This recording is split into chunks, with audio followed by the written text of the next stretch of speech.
শীত উপলক্ষে ওযুর মধ্যে আমাদের বেশ কিছু ত্রুটি হয়, যার কারণে অনেক সময় ওযু হয়ই না। শীতের সময় আমাদের ত্বকটা শুকনা থাকে, চামড়াটা সাধারণত কি থাকে, একটু শুষ্ক থাকে। তো যার কারণে আপনি যদি পানি দেন, দেখবেন যে শুধু পানি দিয়ে দিলেই ভিজে না, একটু ভালো করে কি লাগে, ডলতে হয়। বিশেষ করে কয়েকটা অঙ্গ, দুই পায়ের গোড়ালি, এগুলো দেখা যায় যে শুধু আপনি টেপের সামনে পা ধরলেন তাতেই শুকায় যায়, ভিজে যায় না, বরং শুকনা থাকে, অনেকের পা ফেটে থাকে। এই জন্য এটাকে ডলে ডলে কি করতে হয়, ভেজাতে হয় এবং ধুইতে হয়, পানি লাগাইতে হয়। কারণ ত্বক যদি শুকনা থাকে ওযু হবে। অনেকের দেখবেন যে শীতের সময় কোনো রকম এরকম টেপতে পানি নিয়ে এভাবে মেরে দিয়ে শেষ, কোনোই শুকনা থেকে যায়। এই জন্য এগুলোকে ডলে ডলে ধোয়া। অনেকে আছে মুখ ধোন কোনো রকম তাড়াহুড়া করে, কানের লতি, এই যে গোড়ার অংশ, চুলের অংশ, গোড়া, এগুলোতে দেখা যায় শুকনা থেকে যায়। নবী করিম সাল্লাল্লাহু আলাইহি ওয়াসাল্লাম বলেছেন, ওয়াইলুল লিল আকাবি মিনান নার, তোমাদের পায়ের গিরা গোড়ালি এগুলোকে জাহান্নামের আগুন থেকে বাঁচাবা, কারণ এগুলো যদি শুকনা থেকে যায় সেগুলো জান্নাতে যাবে না, জাহান্নামে যাবে। এজন্য শীতের মৌসুমে বিশেষভাবে আমাদের ওযুর এই অঙ্গগুলো যেন শুকনা না থাকে সেজন্য ডলে ডলে ওযু করতে হবে। এটা একটা গুরুত্বপূর্ণ মাসআলা।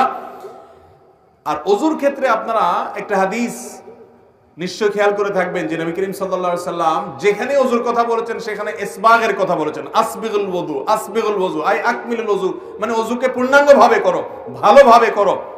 ওযুতে কোনো প্রকার অলসতা করতে হয় না। আমরা দেখা যায় গরমের সময় খুব লম্বা সময় নিয়ে ওযু করি, শীতের সময় আসলে দেখবেন মসজিদের ওযুখানাতে মানুষ নাই। আসর মাগরিব এশা এই সময় তো ওযুখানা দেখবেন যে খালি, অন্য সময় সিরিয়াল পড়ে থাকে। এর একটা কারণ হলো যে ওই যে ওযু ধরে রাখার চেষ্টা করে অনেকে, আবার অনেকে ওযু করে ঠিক আছে কিন্তু করলেও খুব হুলস্থুল করে, 1 মিনিটের ভিতরে ওযু শেষ। কারণ ঠান্ডা থেকে বাঁচার জন্য কোনো রকম পানি মেরে দিয়ে দৌড় দেয়। এটা তো ওযু হবে না ভাইয়ের আমার, যদি শুকনা থাকে। 2 নম্বর মাসআলা হলো, যদি কেউ চান শীতের সময় পাও ধোবেন না, বিশেষ করে অনেকে আছেন এজমার রোগী, তাদের পাও ভিজাইলে অসুবিধা হয়, পায়ে পানি লাগালে তাদের সমস্যা দেখা দেয়। সমস্যা হোক বা না হোক, সর্বাবস্থায় আপনি চাইলে শীতের সময় শুধু না অন্য সময়ও করতে পারেন, শীতের সময় বেশি দরকার, সেজন্য শীতের আমল হিসেবে বলছি। আপনি চাইলে পূর্ণাঙ্গ ওযু করলেন, কথার কথা দুপুর বেলায় বা সকাল বেলায় ওযু করলেন, হাত ধুলেন, মুখ ধুলেন, মাথা মাসে করলেন এবং পাও ধুলেন। পাও ধোয়ার পর অর্থাৎ পূর্ণাঙ্গ ওযু করার পর ওযু অবস্থায় যদি আপনি মোজা পরেন এবং মোজাটা যদি চামড়ার হয়, চামড়া মোজা হলে সর্বসম্মতিক্রমে মাসা হয়ে যাবে। কাপড়ের মোজা হলে মাসা হবে কিনা ইখতিলাফ আছে। তবে আমাদের আজকাল যেসব মোজা পাওয়া যায় একেবারে পাতলা, পরলে পার ভিতরে ফাঁকা দেখা যায়, এটা পরে নরমালি হাঁটা যায় না অনেক দূর পর্যন্ত, এগুলোতে মাসা হওয়ার কোনো সুযোগ নেই।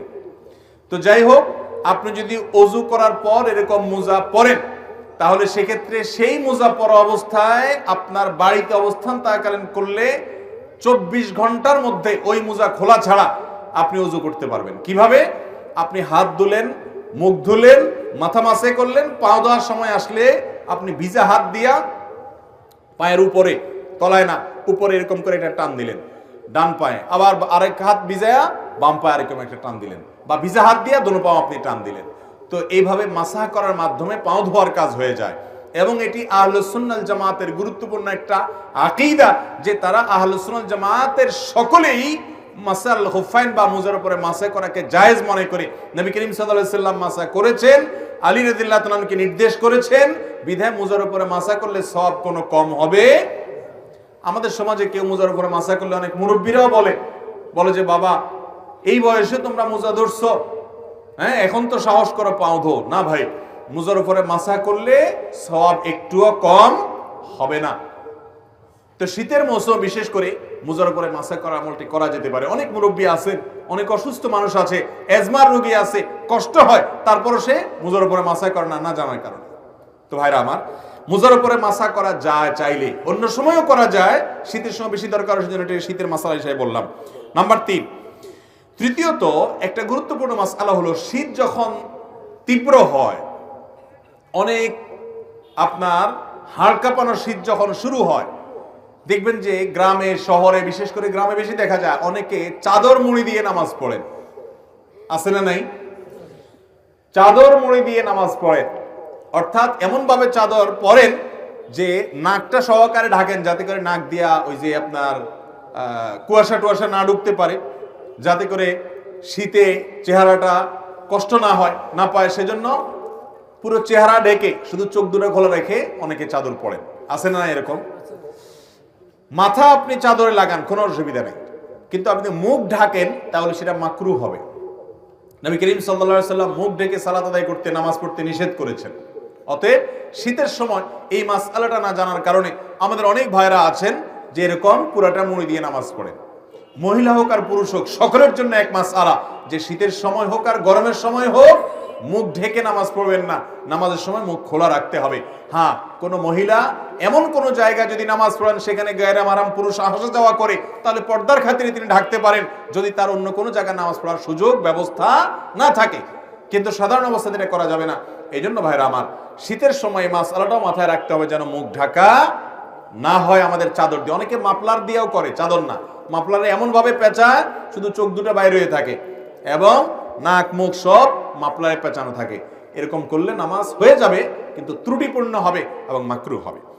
নাম্বার 4, অনেকে শীতের সময় জ্বরের কারণে অথবা ঠান্ডা লাগছে, প্রচন্ড সর্দি হয়েছে, এই জন্য তিনি নামাজ পড়েন না।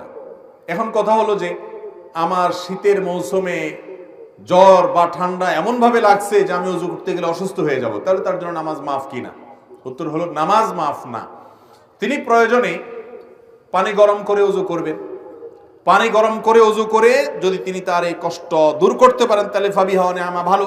আর যদি না পারেন, গরম পানি করার মতো কোনো আয়োজন তার কাছে নাই এবং এত ঠান্ডা পানি যেটা ব্যবহার করলে তার অঙ্গহানি হতে পারে, অঙ্গ অবশ হয়ে যেতে পারে, অসুস্থতা দীর্ঘস্থায়ী হয়ে যেতে পারে, কষ্ট অনেক বেশি হতে পারে, সীমাহীন হতে পারে, অসহনীয় পর্যায়ের কষ্ট হতে পারে, এরকম মনে হলে, সেরকম গরম ঠান্ডা আমাদের দেশে খুব বেশি পড়ে না, যদি এরকম হয় তাহলে সে ব্যক্তি তায়াম্মুম করতে পারবে। তারপরেও নামাজ ত্যাগ করার সুযোগ। ইসলামের সবকিছুর বিকল্প আছে, নামাজের কোনো বিকল্প ইসলামে। আপনি সফরে আছেন, রমজানের রোজা রাখতে পারছেন না, অসুস্থ হয়েছেন, রোজা রাখতে পারছেন না, অসুবিধা নেই, অন্য সময় রেখে দিলে চলবে। নামাজের মধ্যে এটা চলবে? অসুস্থ আছেন আপনি, নামাজ অন্য সময় পড়লে হবে না, ওই অবস্থাতেই পড়তে হবে। দাঁড়ায় না পারলে বসে পড়বেন, বসে না পারলে শুয়ে পড়বেন। আপনি নামাজ হাত নাড়াতে পারছেন না, ইশারা করে পড়বেন, কিন্তু আপনাকে পড়তে হবে। মোহতারাম হাজিরিন, সেই নামাজ আমরা অনেকে পড়ি না, অনেকে অবহেলা করি। ইসলামের নামাজের চাইতে গুরুত্বপূর্ণ কোনো আমল আর নাই। আপনি অন্য কোনো আমল করেন বা না করেন, নামাজ না পড়ার কোনো সুযোগ নাই। আল্লাহ তাআলা আমাদেরকে বুঝার তৌফিক দান করুন। তাহলে ভাইরা আমার, 4 নম্বর মাসআলা হলো যে শীতের সময় জ্বর ঠান্ডা সর্দি যাই হোক না কেন, নামাজ ত্যাগ করা যাবে না, ওযু ত্যাগ করা যাবে না। প্রয়োজনে গরম পানি দিয়ে করবেন, প্রয়োজনে গরম পানির কোনো অ্যারেঞ্জমেন্ট না থাকলে আপনি তায়াম্মুম করবেন। গরম পানির কোনো ব্যবস্থা নাই, এটা জেলখানায় হতে পারে, বাসা বাড়িতে সবাই আশেপাশে চুলা আছে, চাইলেই গরম পানির ব্যবস্থা করা যায়। ফ্লাস্কে রেখে আপনি ওযু করতে পারেন আগের রাতে এশার সময়। 5 নম্বর মাসআলা হলো, অনেকে জানতে চান শীতের সময় যে এই যে শীত বস্ত্র দানের কথা একটু আগে আমরা বললাম, শীতের সময়ের একটা গুরুত্বপূর্ণ কাজ হলো শীতার্ত মানুষের শীত বস্ত্রের ব্যবস্থা করা। এখন প্রশ্ন হলো, যাকাতের টাকা দিয়ে শীত বস্ত্র দেওয়া যাবে কিনা? এর উত্তর হলো, যাকাতের টাকায় শীত বস্ত্র দেওয়া যাবে ওই ব্যক্তিকে যে ব্যক্তি যাকাতের হকদার, তার শীত বস্ত্র কেনার টাকা নাই, তখন আপনি তাকে শীতের কাপড় কিনে দিলেন, যাকাতের টাকা থেকে এটা জায়েজ আছে। কিন্তু আমরা সুন্নাহ ফাউন্ডেশন থেকে বা আরো বিভিন্ন সামাজিক সংগঠনগুলো যে শীতবস্ত্র বিতরণের উদ্যোগ নিয়ে থাকে, সেখানে যাকাতের টাকা আপনারা দিবেন না। আমরাও বলি যে আমাদের এখানে কেউ যাকাতের টাকা দিবেন না, কারণ আমরা যখন বিভিন্ন এলাকাতে গরিব দুঃখীদের মধ্যে শীতের কাপড় দেই, তখন কে যাকাতের হকদার আর কে যাকাতের হকদার না, এটা এতটা বেছে বেছে দেওয়া সম্ভব হয় না। যার কারণে যাকাতের টাকা দিয়ে শীতের কাপড় দিলে আপনার জানাশোনা কোনো গরিব যিনি অবশ্যই যাকাতের হকদার, তাকে আপনি দিতে পারবেন, কোনো অসুবিধা নেই। নাম্বার 6, একটা গুরুত্বপূর্ণ মাসআলা হলো, শীতের সময় অনেকে দেখা গেল ধরুন শুধু চাদর গায়ে দিয়ে নামাজ পড়ছেন, তো চাদরের ভেতরেই হাতটা থাকে, হাত উঠানো, হাত বাঁধা, এই মুভমেন্ট করা, এই সবগুলো চাদরের ভিতরে করা, কারণ বাইরে করলে শীত লাগে। এই রোগটা আছে না নাই? এটাও হাদিসে পরিষ্কার ভাবে নিষেধ। আপনি যদি এক কাপড়ে, যে কাপড়ে নামাজ পড়েন, ধরেন আপনি চাদরে নামাজ পড়ছেন, তো আপনি হাত উঠানোর জন্য, হাত বাঁধার জন্য চাদরের বাইরে হাতটা বের করে নেবেন। আর যদি জামা গায়ে দেওয়া থাকে তাহলে তার বাইর করার কিছু নেই, হাতার ভিতরে হাত থাকাই যথেষ্ট। কিন্তু চাদরের ভিতরে যদি আপনি নামাজ পড়েন বা আপনি বড় কোনো কাপড়ে নামাজ পড়েন, তাহলে সেক্ষেত্রে শীতের জন্য ভিতরে ভিতরে আপনি সেরে ফেললেন, হাতটা আর বাইর করলেন না, নামাজ হয়ে যাবে, কিন্তু এটা মাকরু এবং অনুচিত কাজ। শীতের সময় এই কাজটা অনেক বেশি হয়ে থাকে, এটা লক্ষ্য রাখতে হবে। এটা 6 নম্বর মাসআলা। 7 নম্বর মাসআলা হলো, শীত একটু বেশি হলে, গরমের সময় দেখা যায় গরম একটু বেশি হলে কিছু মানুষ দেখবেন যে শীতের মা বাপ 14 গোষ্ঠী তুলে গালি দেয়। দেখছেন আপনারা? গালিগুলো তো আর আপনাদের কারো অজানা না, আশেপাশে বিভিন্ন মানুষ দেয় না, মা তুলে বাপ তুলে। শীতের আবার মা বাপ আছে, সে মা বাপ তুলে মুখ খারাপ করে, লানত দেয়। তিরমিজির হাদিসে আসছে নবী করিম সাল্লাল্লাহু আলাইহি ওয়াসাল্লাম বলেছেন, কোন ব্যক্তি যদি এমন কোন বস্তুকে, আল্লাহর এমন কোন সৃষ্টিকে যদি লানত দেয় যে লানত পড়ার ক্ষেত্র না, তাহলে সেই লানতটা তার উপরে বর্ষণ হয়। ভাইরা আমার আগের বক্তা আলোচনা করছেন রাগ দমন করা নিয়ে। এসব ওয়াজ হয় না আজকাল, দরকারি ওয়াজ ভাই। রাগ দমন করতে হবে। অনেক নামাজি মানুষ কিন্তু বদমেজাজি আছে না নাই? দাড়িওয়ালা মানুষ সবই ঠিক আছে মাশাআল্লাহ, মেজাজটা এত বিশ্রী যে একজন ইমানদার এত বিশ্রী আচরণ হওয়ার কথা। অতএব ভাইরা আমার, শীতের তীব্রতায় বা গরমের তীব্রতায় কোন অবস্থাতে শীত বা গরমকে গালমন্দ করা, লানতান করা, অভিশাপ দেওয়া বা বাজে কথা বলা, এটা জাহেল মানুষের কাজ। ইমানদার তো শীত যত তীব্র হবে তার জাহান্নামের কথা তত বেশি স্মরণ হবে, সে তত আরো ভালো কথা বলবে, আরো বিনম্র হবে, আল্লাহর কাছে পানা চাইবে, বাজে কথা বলবে না। আল্লাহ তাআলা আমাদের সবাইকে এই শীতের মৌসুমে আল্লাহকে সন্তুষ্ট করার মতো আমলগুলো করে যাওয়ার তৌফিক দান করুন।